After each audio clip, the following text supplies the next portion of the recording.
All right, we had spoken about the big story that we're watching for you in KwaZulu-Natal. Exhibitors from across the globe excited and ready for this year's edition of Africa's Travel Indaba Summit, currently taking place in Durban. It's a tourism summit, of course, with the expectation that many of the exhibitors there, over 1,000 of them or so, will be showcasing some of the best of what the continent has to offer. Patricia Delil is the tourism minister. She has just introduced to that particular gathering the deputy president in Paul Mashatile, who's now making his way to the podium to deliver the keynote address. Let's listen in. You may be seated.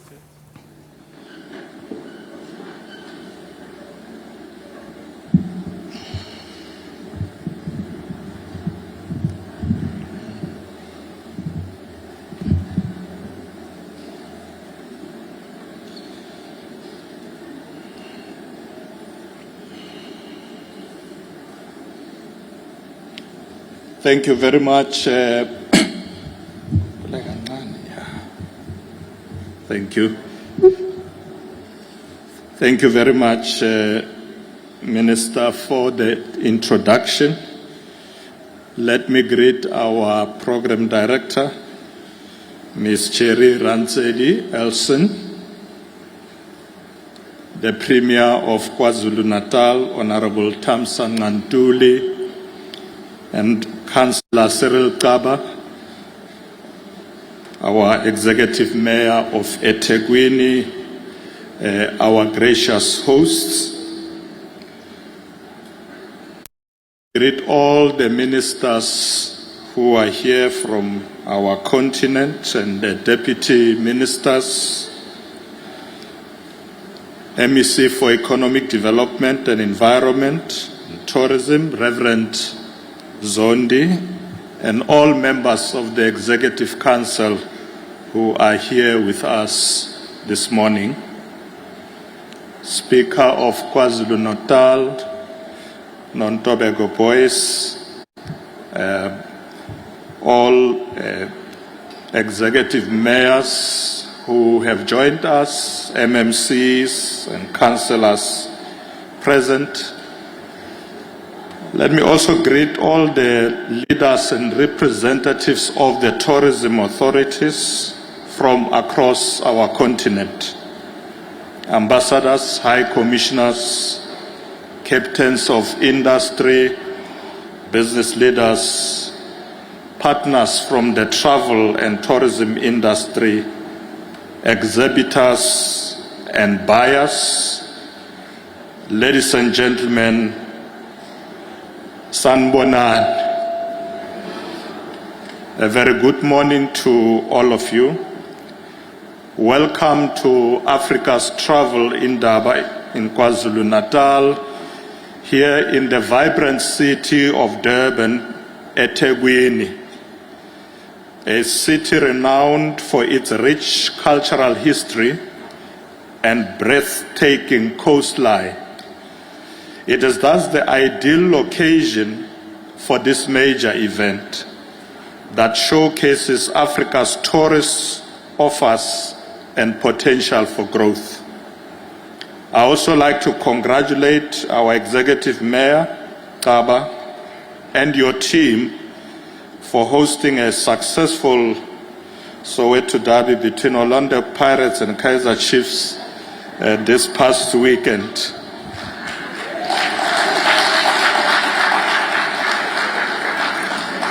Well done, Mayor, with that. And Sawahalalisa Lamakosi back after 10 years in the top. Ladies and gentlemen, May is Africa Month. It is a month to commemorate the founding of the Organization of African Unity, formed in 1963, now known to all of us as the African Union. This month, we are reminded to forge unity, strengthen the bond of solidarity, and cooperate amongst ourselves as African states. This is a call we must never forsake until we witness a more integrated, prosperous, and peaceful Africa. 30 years ago, President Nelson Mandela spoke at this very event, which was then named the Indaba International Tourism Workshop. On that day, he reaffirmed our country's commitment to work with the rest of Africa to boost South Africa's and the continent's tourism industry.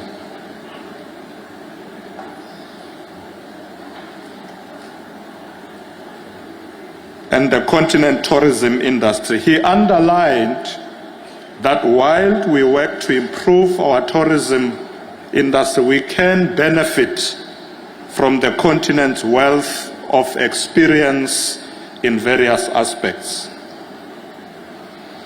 Program Director, African wisdom and knowledge systems have flowed like a river and passed through the ages by the ancestors of this great land, who against the tides of hardship stood resolute to protect our beloved Africa, our cherished home.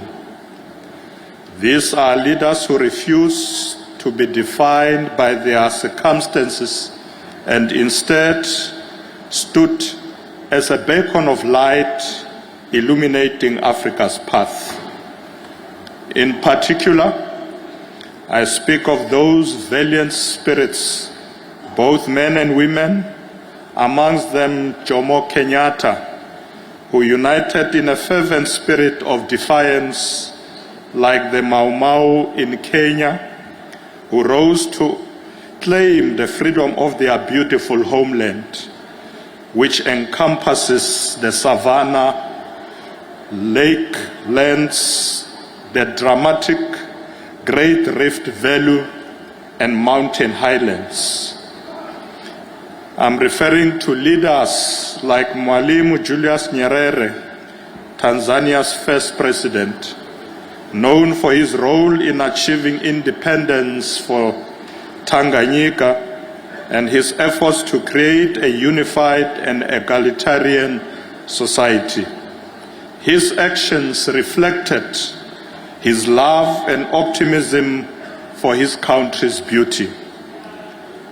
Who can today refuse to visit a nation with such amazing wildlife and natural scenery, such as Mount Kilimanjaro, Serengeti National Park, and the Ngorongoro Crater?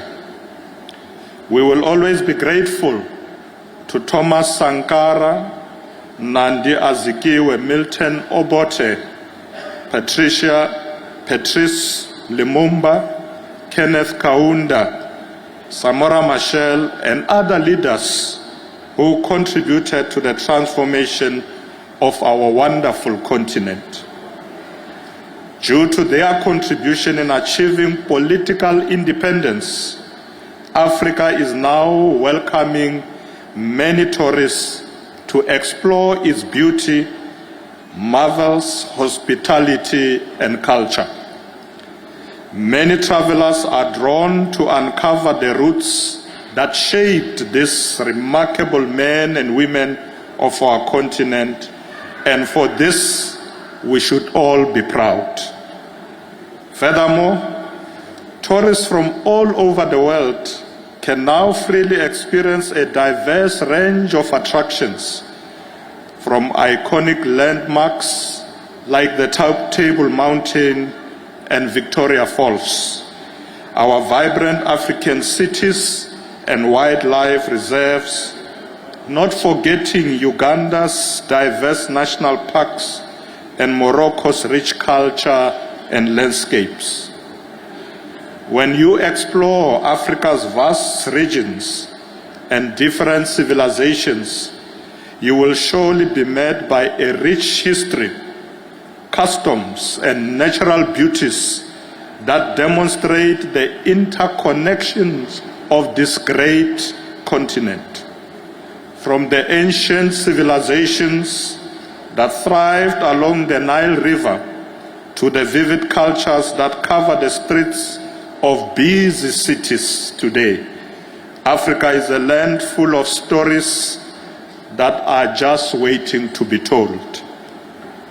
Africa's attractions and influx of tourists also means that our continent is an important part of the world's economy, politics, growth, and humanity. Despite being separated by man-made borders, the humanity of the African people permeates the veins of all African countries. Our unity is cemented by our social cohesion. It is a reminder of how unique we are as humans, created with love, compassion, and care that are inextricably linked to our identities. Our humanity makes us stand out in the world's melting pot of cultures, traditions, and heritage. As Africans, we strive to live by the principles of Ubuntu, which emphasizes interconnectedness and promote a sense of community, mutual support, and respect for human dignity. It is a core value that influences social interactions, governance, and conflict resolution, fostering a sense of unity and solidarity. In the embrace of an interconnected Africa, it is important to recognize the obstacles that the continent encounters.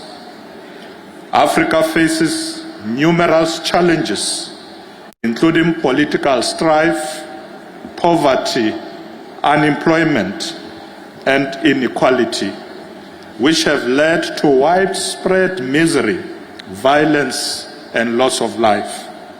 We cannot remain silent when the fabric of our societies disintegrate, torn by widening geopolitical divides, economic tensions, and the harsh impacts of changing climate, bringing forth catastrophic consequences. Program Director, these issues require our collective action. This gathering here today must confront these challenges and uncover enduring solutions. Africa can overcome any obstacle that stands in her path. However, the key to overcoming these lies in our ability to work together. Compatriots, tourism undoubtedly serves as a significant economic engine, a catalyst for social change, and a cornerstone for inclusive growth. At the heart of a vibrant industry, it's its human capital. We pride ourselves on the warm human experience and rich cultural diversity that makes a visit to Africa unforgettable. We recognize that for Africa to realize its full potential, we must unlock the vast untapped opportunities in the tourism sector within our own borders. As Minister indicated earlier, tourism contributes significantly to Africa's GDP, directly and indirectly. In 2023, travel and tourism contributed 6.8% to Africa's GDP, up from 5.9% in the previous year.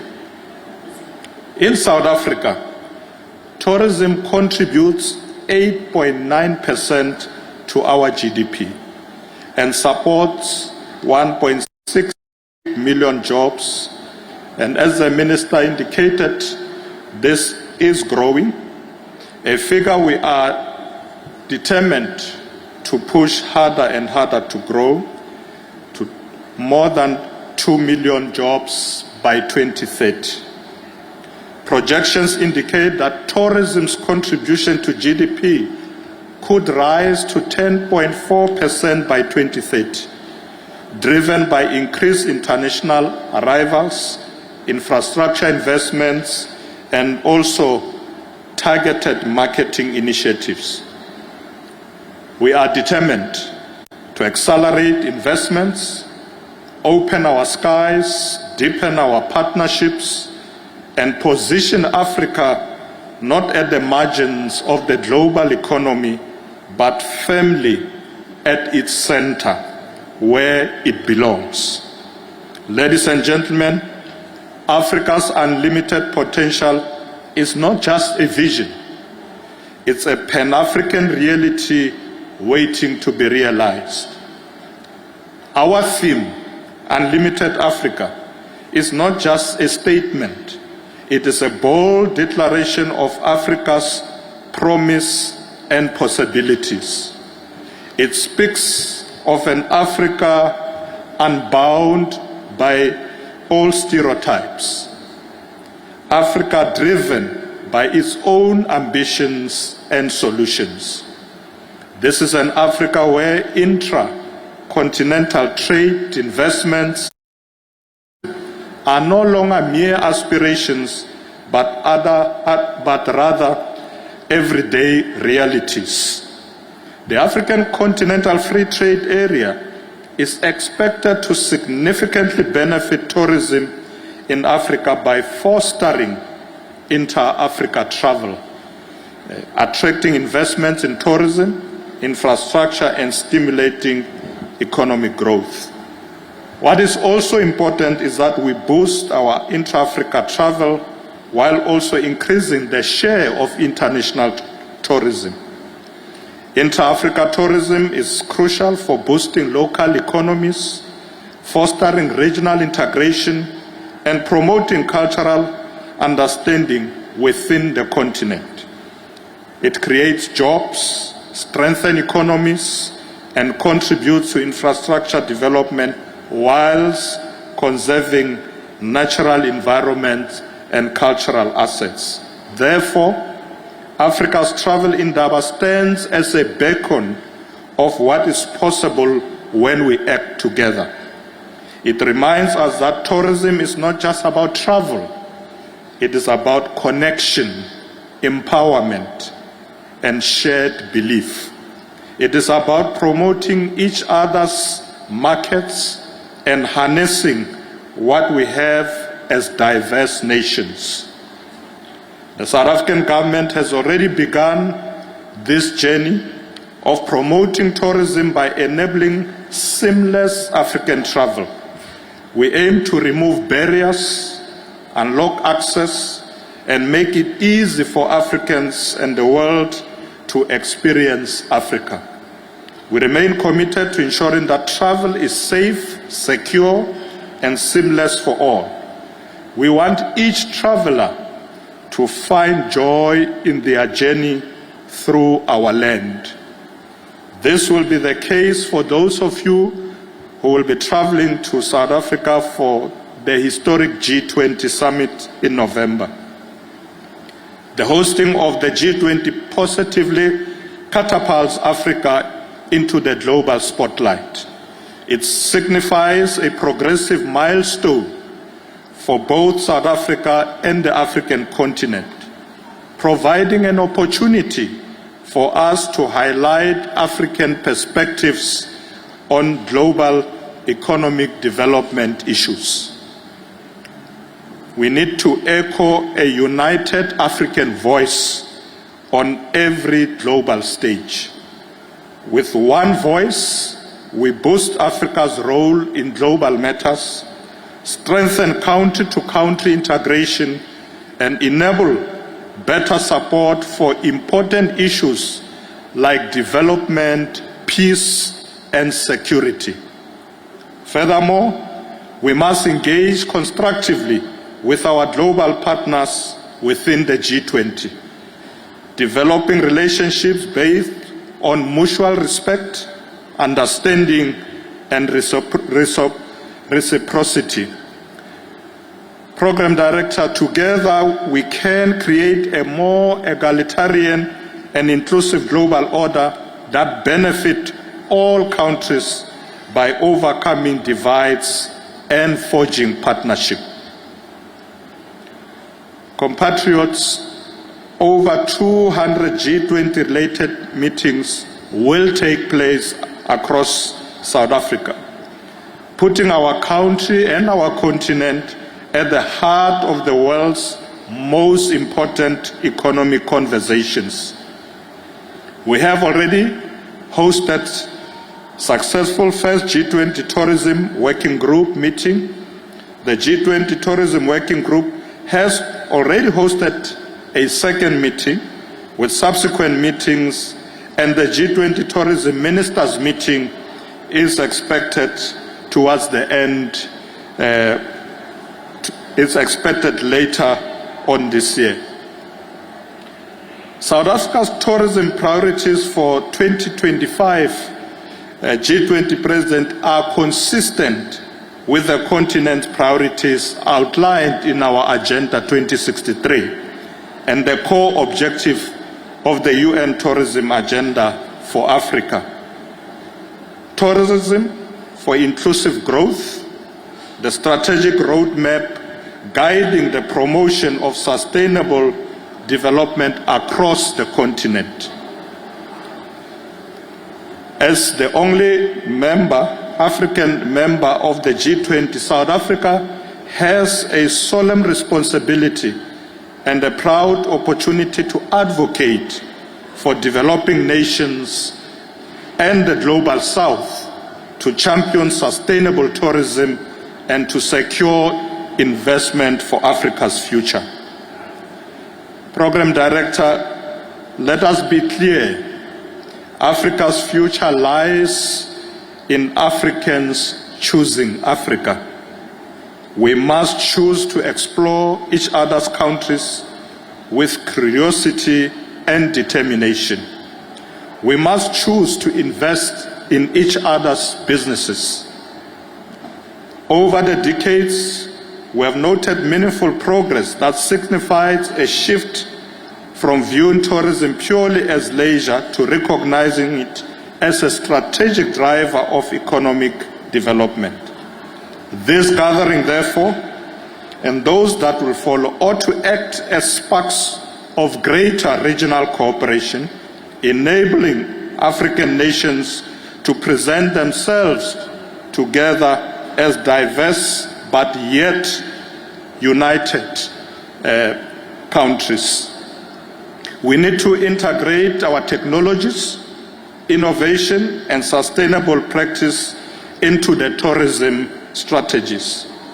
More importantly, we must be able to identify the implementation of tangible empowerment programs targeting our local communities through tourism-linked employment and enterprise development. We must deepen our efforts to build resilient and inclusive tourism economies that benefit women, youth, and people with disabilities as well. As we come together in discussions in this Indaba and reflect on many aspects of this Indaba, let us also think about meaningful strategies to enhance our infrastructure connectivity and visa systems to facilitate travel throughout the continent. We also need to invest more in skills and digital transformation for the tourism sector to thrive. We must foster innovation and sustainable practices to ensure long-term economic growth. In conclusion, Program Director, let us celebrate the bond that unites Africa, honoring the vibrant cultures, breathtaking landscapes, and the incredible people that make this continent shine with brilliance. Let us demonstrate to the world that Africa is ready for business. With those few words, Ladies and gentlemen, I would like to now officially declare Africa Travel Indaba 2025 open.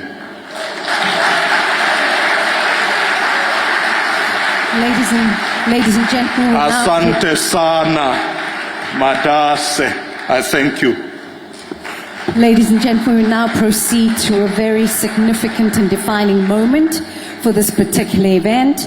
I'm going to ask that the Premier, and we ask that the Honourable Minister, please come and join the Deputy President on stage.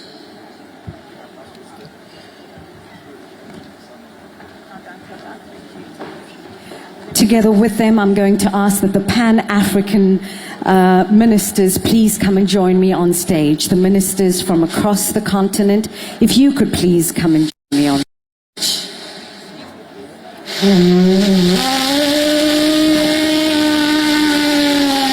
I'm also going to ask that the two members of the portfolio committee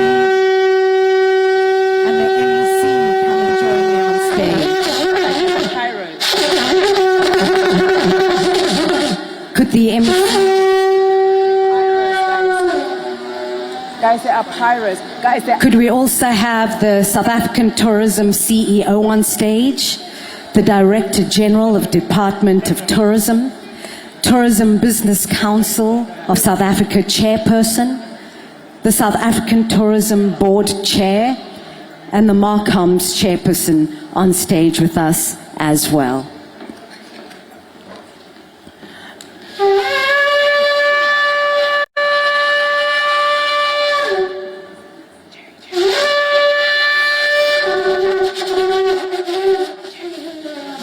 Okay, so the ringing of the bell signifies the opening of the trade floor for business. And so I'm going to ask that the Deputy President please ring the bell on the count of 10. Let's count with me. 10, 9, 8, 7, 6, 5, 4, 3, 2, 1. Ring.